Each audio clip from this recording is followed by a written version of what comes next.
Rumisponde ang mga pulis pero mabilis na itinakas ang bata ng kanyang ama. Gusto lang namin makausap ang bata kung ano ba talaga ang nangyari kasi kahit yung mga magulang walang alam sa pangyayari. Ayon sa grupong pro-gun, malaki itong kapabayaan sa parte ng mga magulang ni Junior at dapat nila itong pagbayaran.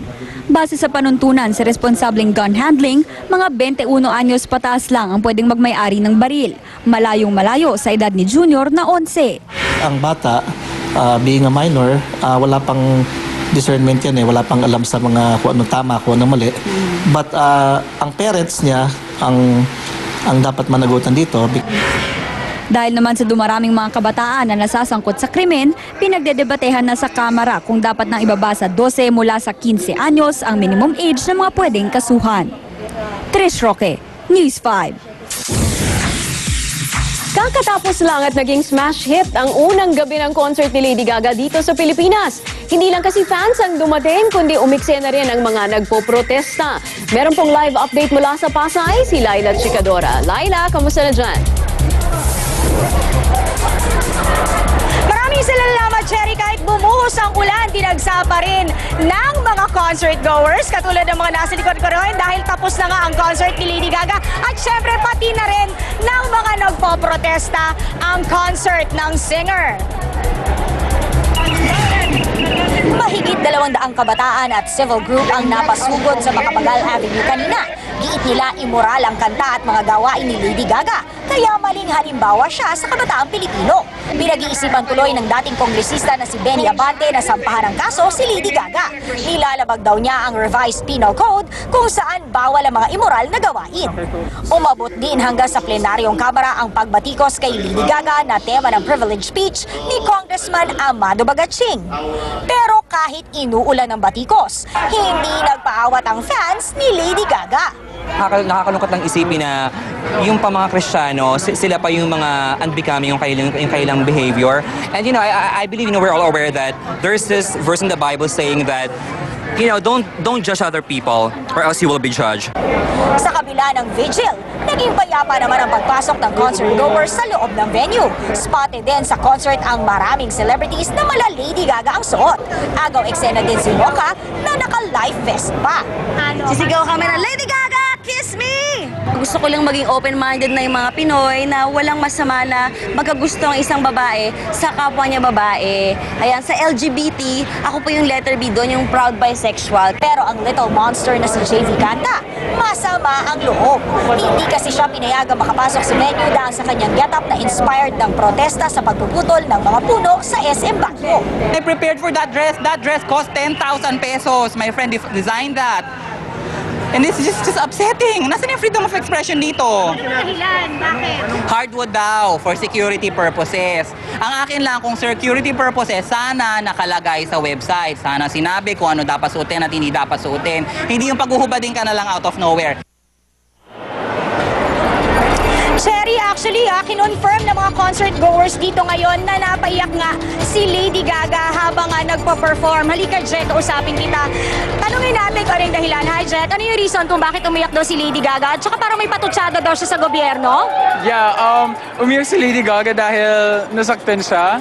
Dahil her message to the world is not just, her music, but it's the message that she wants to be, to be equal to everyone else.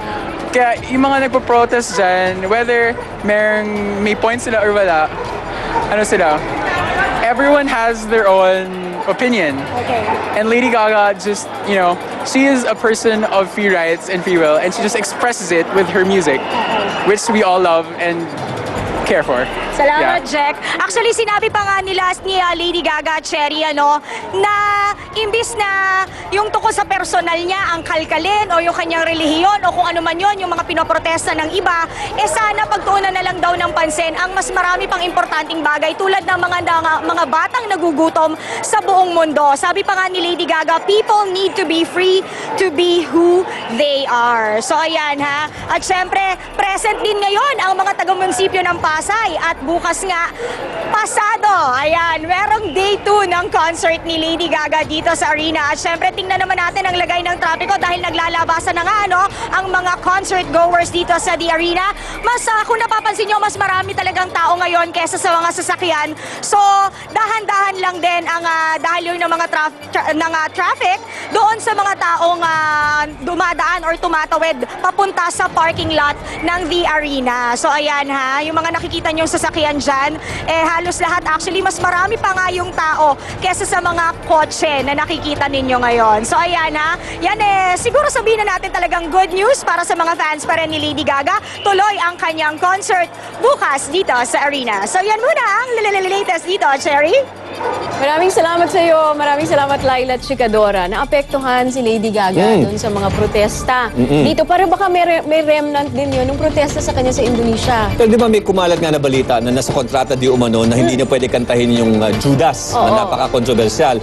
Pero ang ginawa niya ay meron daw siyang statement. Sabi niya, I am not a creature of your government Manila. I am not a creature of your government Manila. Yun daw sinabi niya Tapos sa konserto noon niya ay kinanta niya pa rin ang Judas. Ayun. Tapos may day 2. So ibig sabihin, walang paglabag. Ayun. So, good news yan sa mga manunod bukas. Ngayon naman, alamin natin ang reaksyon ng netizens sa concert ni Lady Gaga. Mula naman kay Jovi. Jovi, welcome back!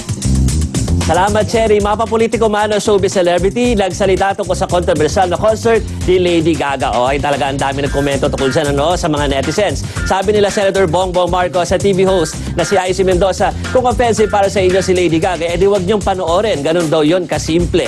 Ganyan din naging hirit ng aktres na si Agot Isidro. Bakit daw pinagdidiskitaan si Lady Gaga kung may iba pang importanteng issue na dapat tugunan? Ito naman po naging hirit ni Jim Paredes. Dapat makondemn rin ang ibang mga concert para sold out daw ang ticket, kasi lalo na daw yung mga OPM artist. Belta naman singer na si Lea Salonga, mahirap lang tirayan ng ibang artist dahil lahat sila bukas na rin daw sa paninira. Eto, magbibigay na ako ng forecast. Kung hindi magkakaroon ng kaguluhan sa concert ng second night bukas si Lady Gaga, mag-move on na ang netizen na pag-uusapan na si Corona, pati ang laban ni Jessica sa susunod na araw. Balik muna sa inyo, Cherry Paulo.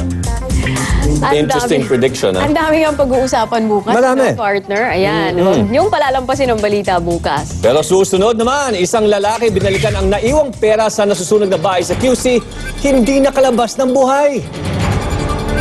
Kabig tayo, may magandang balita mga kapatid. Mga kumpanya ng langis magpapatupad ng bawas presyo mamayang hating gabi. Mga kababayan ni Jessica Sanchez sa Bataan, puspusan na ang paghahanda para sa American Idol finale. Eto, believe it or not, biik na kasya sa inyong bulsa at kasing laki lang ng strawberry. Bet nyo bang maging pet? Abangan yan sa magbabalik ng Pilipinas News.